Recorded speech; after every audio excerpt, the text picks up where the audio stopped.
Mr. Ntim Fordjour, last week's point that you put out across, you were asking for a bit more work on this. Let me understand what your own appreciation of the situation in Bawku is, because obviously you're on the Defense and Interior Committee. What has been your briefing, if at all?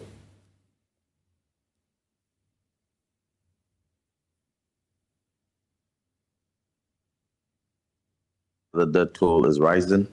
People are living in fear. Children can't go to school. There's no essential services that are thriving at the moment. Teachers are refusing posting to Bawku. Nurses are refusing posting to Bawku. Doctors are refusing posting to Bawku. Essential services are crippling, and this really die for our humanitarian efforts. What the minority is calling for is calm. We are first and foremost extending our condolences to the family, the bereaved families, and sympathies to the injured in the escalation. And we are also conveying our sympathies to the individuals and organizations who have lost property as a result of this escalation. But more importantly, what we are saying is that Bawku deserves peace. And for peace to prevail, we want all feuding parties to exercise absolute restraint.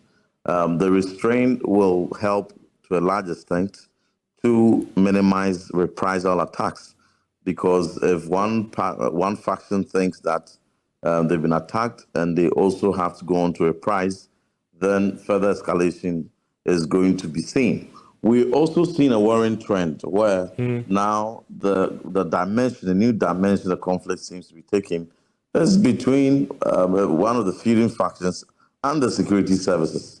And so it seems like some reprisals between the youth on one side and the police. And that is very dangerous, because the security is there to ensure the protection of our citizens. And so if the dimension of the conflict now extending beyond tribal conflicts into clashes between security agencies and the citizens that they are there to protect, that can also be very dangerous. So we are asking that the government has to step up a bit more. All of us are supporting the government as a nationalistic approach. We are saying that we support the government. Yeah. When you say step up a bit more, specifically, what do you want the government to do that they're not already doing? Yeah, one of the first things they have to do is to view this conflict as one which solution cannot be politicized. Every politician is also urged to depoliticize.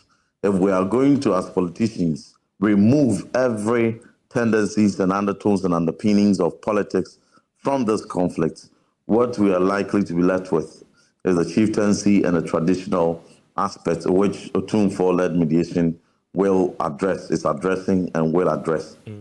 Any aspect to politicize this conflict will exacerbate it. We have heard about some promises just in the run-up to the elections, and some pronouncements that were public to the effect that when a certain party is in power, Bawku conflicts escalate. When another party is in power, it goes down. All these, this is not a time for it. We need to backtrack.